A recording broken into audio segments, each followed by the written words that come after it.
Thank you for coming. This session is about continuous verification.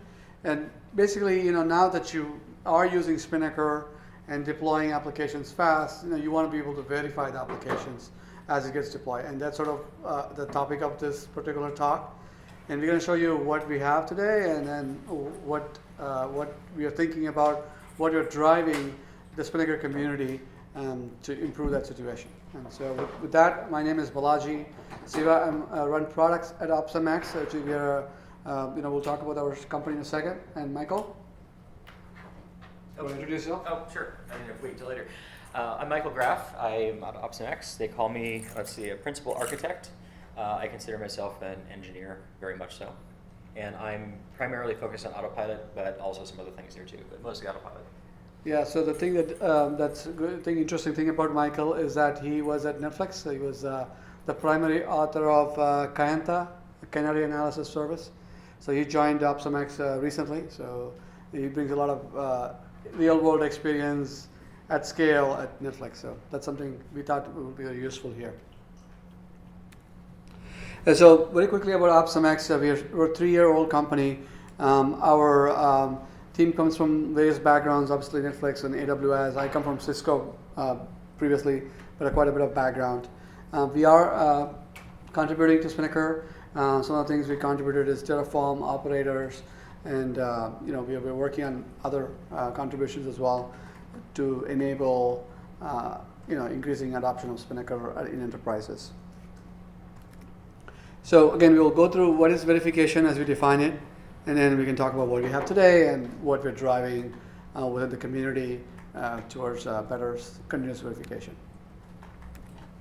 So I think to sort of level set the motivation for the verification itself, I mean, essentially now that you are releasing things faster, what we have seen, this is a Gartner study recently, done a couple of years ago, but I think it's still pretty relevant in the sense that this is reported by, let's say, hundreds of enterprises who claim that, hey, as they increase their speed, velocity of deployment of applications, their successful deployment, as they call it, successful deployment reduces dramatically. Obviously, it says goes to 0, but I'm assuming now the world is better, you have better success rate, but still, it kind of shows you the problem of, as you increase velocity, automate everything, you still need to verify things in a right manner. Obviously, the complexities has increased as well. One is speed, the complexity of now you're deploying to various clouds. You have microservice architecture, and that makes it difficult to troubleshoot and cross-check. And as you look at trying to verify these things, if you're doing manually, your verification cost goes up. You can't get the real velocity because you're now verifying things because you don't want to create a violation or production failures. Production failures obviously is bad for everybody, and obviously this is one study which says about $1 million per hour. If you're a large company and you have a bad deployment in production. And so the real problem, what at least saying here is that the manual verification at speed is going to be error prone and slow and costly. If you look at the overall pipeline, there's a CI component, there's a CD component. And usually when you focus on verification, you're probably associating to the deployment aspect of it. Now that I deployed, I want to be able to verify what I deployed. I want to be able to make any decisions on it based on the evaluation of the application. And obviously beyond deployment also, I need to monitor and I need to be able to roll back. And the manual verification part of it, because you have multiple people potentially reviewing a pipeline run every day. If you have multiple SREs, each one is interpreting the rules of what is right and what is wrong incorrectly potentially, and you could potentially lead to the potential production failures. There's other aspects of it. In many companies, there's some sort of an offline manual approvals, offline checks of compliance. A lot of these things are done in an offline fashion. It's not even part of a pipeline. It's like, okay, I'm going to put a manual judgment step, and then somebody goes and does something and come back and say approve, right? And so what happens during that stage, nobody knows. So these things we need to be able to provide visibility, obviously, and be able to automate it in an intelligent fashion to be able to get the velocity that you really want. And my Wi-Fi seems to be off. Give me a second. So now you'll get to find out your password. No, it's pretty simple. It's just my room number. at what rate, okay, whatever. All right. Yes, please don't. So now we know what to bill to everybody else. All right. To the restaurant.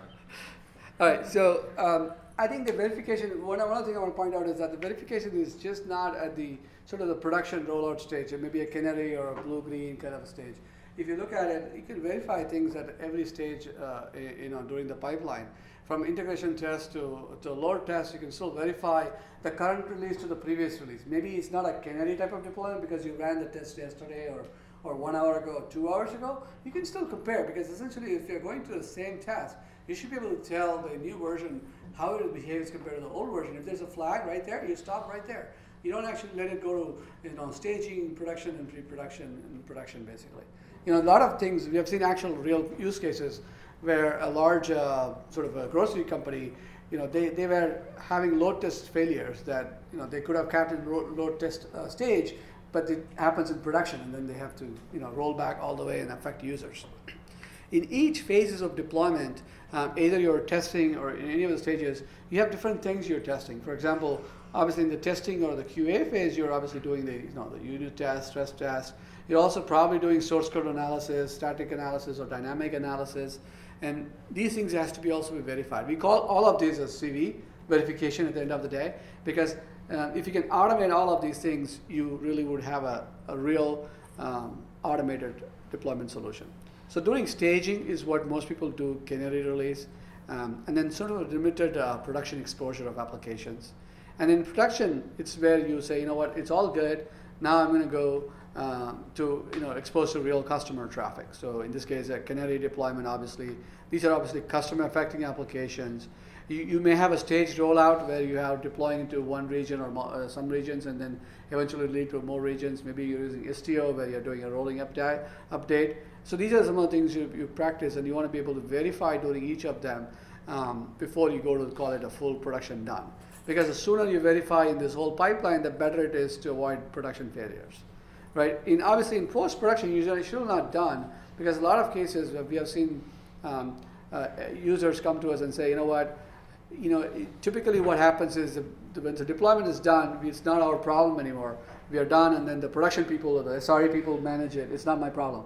But that's not necessarily have to be the case. We can still have the ability, the knowledge of the new release, and then be able to compare to the past releases, even in production.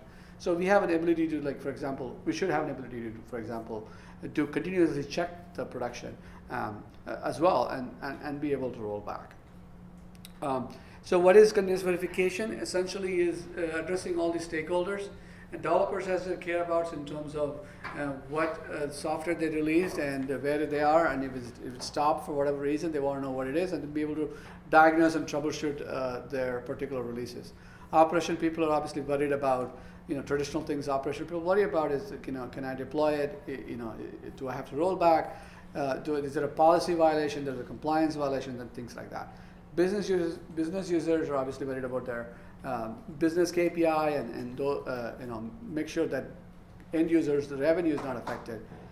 The compliance folks are worried about are they doing security violation, enterprise violation, or application specific violations that's happening throughout.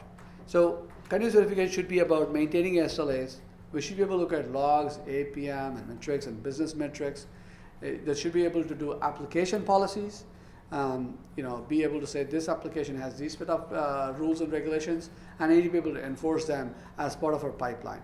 The compliance violation, for example, we should be able to check, regulations like SOX compliance checks, and you have a EU zone issues, those issues, and there will be other enterprise policy like who can deploy, what they can deploy, when they can deploy, who can approve, and all those things has to be captured in this verification method. And then security violation, in terms of are there any modified behavior of the application or the software that just got released? Nobody is checking on it, and there should be a way to automatically verify these things as well. Overall, this needs to be automated. Obviously, that will really help you to really achieve the speed rather than manual and ad hoc way of doing things. And more importantly, it needs to have some intelligence built into it. So it's not just pure automation for the sake of automation, but there's some intelligence to it.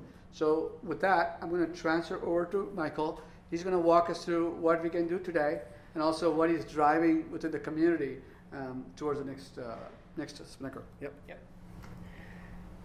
Okay, thank you for all showing up after this lovely lunch that we had.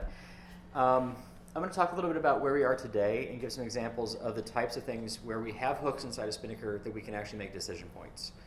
And then later on I'll be talking about where I think we need to expand those decision points and sort of what my dream world would be in order to make certain we can do CV all the way through a Spinnaker pipeline. So today, week in Canary. We have this down pretty well. I worked on Kayenta at Netflix. I'm working on Autopilot now. This is a very controlled environment. It is a very specific use case. We're very carefully controlling the environment that it's as close as possible that the Canary and the baseline are in the same space. This works very well. We give a pass-fail result. Not everybody can Canary. Not everybody can Canary in production. But there's nothing that really says you have to do this in production. We even have some of our customers using basically a test suite they run against a Canary that they've run the same test suite against production, and they can compare those. And the nice thing about that is, as mentioned, you could have done that test suite on the old version last week and compare it to this week, and it's probably okay because it's still a controlled environment to a certain extent.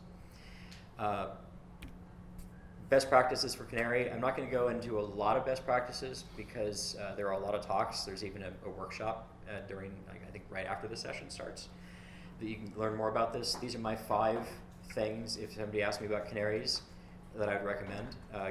Once again, keep things as similar as possible because we're really trying to detect very small changes that might, and we want to know that change occurred in the Canary due to the change we made, not due to the fact that we also ran the baseline at 1 o'clock and ran the Canary at 2, for example. Compare as few metrics as possible. In the past, I've seen people with 600 to 900 metrics. If you look hard enough, you will find a difference, and that doesn't necessarily mean there's a problem. And now you have to figure out how much of a difference do you care about, which makes it really kind of washy. So it'd be better to have, say, 5 metrics or 6 metrics that each one gives a strong indicator. Errors are almost always better than success because errors actually have a very meaningful content. You know this is an error, you know it's a problem. Errors are generally better if they go down in the Canary, and so we can check directionality. If they go up in the Canary, that's bad. If they go down, it's probably okay. And the one thing that a lot of people forget about is we call this a Canary experiment. And the reason we use the word experiment is because it's set up to say, the thing we're trying to show is, are these identical? Well, we can't do that. So we're really trying to say, is there reason to believe that these are different? So it's an experiment. In the case of an experiment, you want to make certain your experiment is set up properly. So that one of the things that you want to do is say, there's got to be at least one metric that says, yes, I'm getting the same amount of traffic to both my Canary and baseline. We've had cases in the past where my previous employer, we've had cases where the Canary was getting no traffic and therefore no errors, so it passed. And that's a wonderful thing, but it was also getting no traffic, so no wonder it passed. It had no errors. Adding this particular metric and making it critical inside the Canary config makes certain that you catch this, and you would fail, and human would then have to figure out what's going on. And the last one is try to use application metrics when possible. When you start out with Canary infrastructure, you might be okay using system level metrics. You might be okay with memory, CPU on the whole, as long as that's the only thing running on that machine.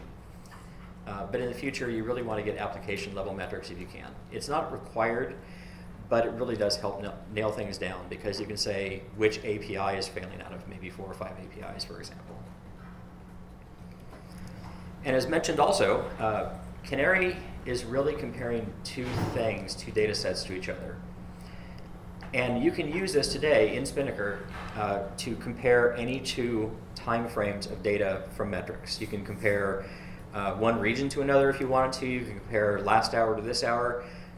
But every time you change the environment and you weaken that hard environmental, anytime the environment is also different, you run the risk of having higher variance. So you have to possibly consider your metric a little bit better. One of the recommendations I have here is, the hardest part is figuring out what you are going to be using as your baseline, but the next hardest part is making certain that your metrics work properly. Like for example, suppose I'm spinning up a new version and I want to compare it to a running baseline. I might have 5 copies of the running baseline running. I can't just use queries per second because I only have one instance of Canary and I have 5 of the baseline. That's not going to work. So maybe I have to use successful requests as the thing to divide everything by. So it's errors per successful request, it's memory per successful request, or incoming request or something like that. Latency is probably good across the board because latency shouldn't change. You're really trying to detect changes where the system is behaving differently, so latency just sort of works directly. And I would weaken what my expectation of this sort of test would be. A Canary, we can say pretty clearly this is different.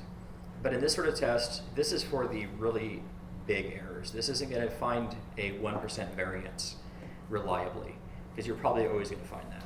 But it would find a huge error, like my latency has gone up by 40%. Well, that's really bad. Or my queries I'm returning far more errors than I was before. That's also really bad. Beyond Canary, and beyond using Canary for generic A/B sort of comparisons, we do have webhooks inside of Spinnaker. And this works pretty well, but it's a stage, which means it has to go between another stage. So you have a deployment stage, and then you have a webhook that can check to see if there's health by calling out to some external system. The problem is you've already deployed, and I'll get into why this isn't quite sufficient later. But you do have webhooks, so you could, in theory, use a webhook to call out to an external system and say, has an alert triggered or some such thing. We also have health provider checks coming in from the cloud provider itself, but really that just means did the instance come up. It might mean did the instance come up and the application is listening on the port, but that's pretty much where that stops. It doesn't check the application health. And of course, for those who really like pushing buttons and waiting on things, we also have manual checks. I've said a long time ago that untested code is broken. Unmonitored machines are broken because I can't trust that they're not. I also think unautomated repetitive tasks are broken. So if you don't automate a repetitive task, it might not be broken today, but it's going to be broken tomorrow. So manual checks for me are more for a safety check. It's places where I might want to override an automated decision because I don't trust that system yet. I don't have enough experience with it, but I wouldn't use it in standard production pathways until there's a problem. So we use it a lot for an initial check. We might want to say, let's run this Canary config and see if it works, but I'm not going to trust it 100%. I don't want it to go to, I want it to, if it's okay, it's okay, but if it fails, I might still want to say okay, because it might be my config that's broken. And that slide is supposed to be skipped. So I'm going to have Balaji come back up for another few examples here. And while he's going through this, this is an example of what we can do today in the Canary technology. Think about the different places that you might want to add checks into the system that we want to have in Spinnaker that are not just a Canary stage all by itself. All right. Give me a second. So I'm just going to show you, obviously, I'm not sure, everybody has seen Kayanta here, or? Okay. I just want to give you a quick overview of some people who haven't seen it. Obviously, you can set up Kayanta, which is part of the Spinnaker open source that Michael helped write. And you could specify, for example, something called a config, where you specify what metrics you want, and you can group the metrics and also give weights to the metrics. So when you run the analysis, it basically, these are all the metrics that you select, right? From, let's say you have a Datadog or Prometheus, for example. It's basically a metrics that you select, and in this case, there are a few metrics selected, and then you run the Canary stage within Spinnaker, and then you get results. Basically, it compares all the metrics you just asked it to compare, and do a statistical comparison between the two versions of software, the Canary and the baseline, and basically provides you a score. In this case, it's a 100 score because everything is similar. But you would see that if there are variations, significant variations, you would see you get a different score, and you would be able to look at it. So this is a very useful tool that we have. So one of the things that we at OpsMax have done, I want to just do a quick show there, is that what are some of the things that we can do today that I think we should, as a community, should be doing. So we're working on how to open source some of these components as well. But for now, I'm just going to show you what we're doing right now. So you have the Canary stage, and you can get a score from as part of the pipeline. And here we are showing that this is something we have done where we're comparing the logs. For example, in this case, we are comparing two releases, a baseline and a baseline and a Canary version, and identifying for the logs, we use the natural language processing to identify the errors and critical errors and warnings as you find in the new Canary release, and then be able to look at things. For example, in this case, it shows you how many times this particular error message was repeated. It's automatically categorized as a critical error, and then you can also see during the if you have run the particular analysis for 1 hour, it tells you is it happening at the beginning of the test or during the certain parts of the test. So you can see here some critical errors, which basically that's why the result of the score was 0, and there's errors, it shows you the number of times a particular error message was repeated, and then there's a warning, etc. So you can obviously reclassify some things. For example, if the natural language processing or the algorithm is finding something that's severe, and you say, it's really not severe, it's warning, for example, or just ignore it, you can reclassify them, and then this will learn, and for the next time, you would not have to do it. So again, this works with the existing Spinnaker. Obviously, as you can see, it's a little bit beyond Kayenta. Kayenta was just comparing metrics. This is now comparing logs. And the other part that Michael was pointing out is that we need to go beyond the I/O metrics and the compute metrics, etc. You need to go beyond to application level. So in this case, this is an API level comparison between the baseline and the Canary. Again, it's let's say in this case a particular API endpoint. It has a latency, error rate, and throughput, and those kind of things. You can see that the baseline, so that the Canary is much higher latency compared to the baseline, and obviously this failed the score here. Again, these are all sort of incremental things from what Kayenta was doing in terms of just looking at the metrics to log and APM and other kinds of metrics. With that, I'm going to give it back to you, and you can continue on with I think you want to add maybe a few words here. Sure. All right. So one of the things I've learned about public speaking is I always speak faster when I'm actually doing the speech. So we're going to finish a little early. Hope everybody's okay with that. So Autopilot is really similar to Kayenta. It has the same API, and it works in a very similar way to a certain point, but it is a more advanced version of it. We do more math behind the scenes, and also we have the log processing.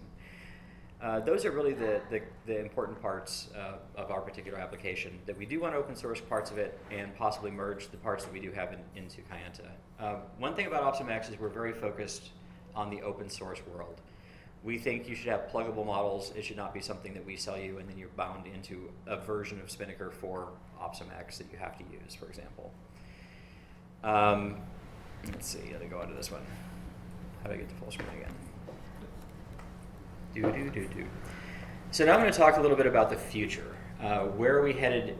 Where do I think we could go? This is not necessarily a perfect path. I need a lot of input, and we are working with a lot of people on this. So I would like to see checkpoints at multiple places within Spinnaker. I don't think it's sufficient to have a stage that makes a decision. I think the stage itself needs to grow the ability to make a decision inside the stage. One of the stages that I really recommend for deploying software, if at all possible, on the cloud provider you're using is the rolling red-black. And that's where you might roll 10, suppose you have 10 instances of a server that you're trying to roll out. You might roll out 10% of those, the new version, and then do a health check. And then another 10% and do a health check until eventually you get to 100% of the new code. Right now, the rolling red-black will do that, but there really isn't a good way to hook into generic health providers to say, is it actually working, or am I causing a problem? And I think that's for an example of what we need to do. Stages could learn, based upon the health check they get, what action they might take. And that could be a deployment stage might roll back or cancel itself or undo or pause or who knows what we want to do there. But the idea is that safety, I want to run as fast as possible, but I want it as fast as possible, but as safely as possible. So those health checks need to be distributed throughout. These are some of the health checks I've heard of, and as well as some that I thought up myself based upon experience here. We don't have a good threshold system inside of Spinnaker right now. It's hard to even say something as simple as, am I meeting my SLA for latency during this deployment? We don't have that right now. I think Kayenta, for example, could grow that quite easily, and then we could call it to Kayenta once the hook is in place. A really interesting one that I'd like to see added and this is possibly a community offering, not necessarily something inside of Spinnaker again, is a downstream and upstream and especially downstream view of what our application looks like. A common outage I've seen is I'm deploying my version, the downstream who's calling me calls my new version, and for some reason doesn't like the response. So it does a retry, and it gets the old version, and it works. And so far there's no outage. Nobody's noticed anything. During a Canary, there's so little traffic increase, nobody actually notices this problem. During a rolling deployment, at 10%, now that problem is suddenly more visible, and at 20%, I'm starting to see significant retries from the downstream. And I can make an intelligent decision that maybe I should stop rolling out my version. Upstreams are similar. I might be putting additional load on upstream that they weren't expecting before. But at my previous employer, downstream was more important than upstream. It's almost always I've added or changed a field or in some way that they're not quite ready for, or I'm giving them additional data that they weren't expecting, and they don't like that. But we also, most of us have alerting systems, I suspect. Most big companies have an alerting system that they already trust and that it's already built in. So why can't Spinnaker call into that and ask questions? And while we can do that as a webhook stage, it just seems like it'd be really good to do it in the middle of a rolling deployment and not have to do other stages between everything and then trying to manage that scale. It just gets pretty messy pretty fast. There's also environmental indicators. Oftentimes DNS is down in one zone or something is wrong with one particular region, and you might not want to deploy that region or even not deploy at all. And these are unrelated to your application, but the idea is that if I continue the deployment, I might cause an outage. It's better let things sit still perhaps than anything else. I mentioned log analysis here because almost everything is either on a health indicator or a metric. Log analysis would be awesome. There's probably other things we can do there too, maybe memory pattern analysis or call traces. And compliance, security, the common checks that we have to do to make certain that we all remain legal and we all remain sane, which engineers like myself, as mentioned, understand exists, but aren't so concerned about other than they need to be there. And a big one for me is also verification of deployments. People can, in some cases, go on and fiddle with configs on side of running instances. It'd be often nice to know that happened, so that we can say, we're not going to deploy because somebody has made a modification to this config, and we're going to overwrite that, which might actually cause an outage. One thing I want to stress again is that we are trying to build an ecosystem. We're not trying to say, this is the OpsumX way we want to do things. We want to build a system where it's pluggable, multiple vendors can come along and add their special sauce in, and with the open source Spinnaker, you're still able to use all the tools you want to build the things you need to get your safety level that you're looking for. I'd like to point out we have a SIG started for this particular task. It is the unfortunate name of operational validation. I needed to pick a word, and I chose those two. We currently have the three people mentioned here, Matt Duffler, Michael Graff, myself, and Chris Sandin. We are the three people who focus primarily on Kayenta. So we're the three people who generated that Kayenta originally.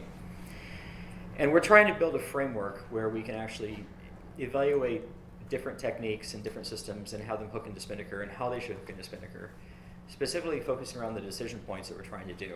And there is a talk later on, I think it's today, about pluggable Spinnaker, and this is something we're also very interested in for Kayenta specifically, but also for Spinnaker as well. So we have many related sessions. One is already on video, so you're going to have to watch it on video because it's already occurred this morning. That's the Journey to Safe Critical Mission Continuous Delivery at Descartes Lab. We also have an automated Canary analysis workshop, which I mentioned. So if you're interested in that, that happens at 2:30. It actually is 2 hours long, so you don't have to show up to the whole thing, but it'd be good to show up to at least the first part of it if you're curious, if you're, I guess, Canary curious. We also have another talk here on Sunday at 12:30, and we have a talk at 1:30. And I don't want to downplay the middle one here, but we actually have, I'm very interested in the middle one, because a referee is a system built at Nike. And Kayenta, when we built it, was originally designed to be a standalone tool as well as a part of Spinnaker. And this is a UI on top of Kayenta without using Spinnaker. So even if you're not using Spinnaker today, you can still experiment with Canaries using Referee, which I think is pretty awesome. It shows that's once again, we're trying to build an ecosystem here. We're not really too biased on how people use our tools. We just want them to get the best use out of it. I think we have questions. Anybody have any questions? Yeah, so if you can see our contact information, so feel free to reach out. If you want to evaluate autopilot that I showed you, you can obviously email us as well. There's nothing to do. Any questions that we can answer at this point? So you're trying to, for Maybe speak for me. validation, you're trying to have some kind of modules for listening logs and all that. How about tapping into existing APM solutions? Oh yeah, that's the plan. So my point is that I want to have Spinnaker be able to call out to existing solutions. We are building one that I talked about a little bit, and we presented that more to show this is the kind of thing we want to tap into.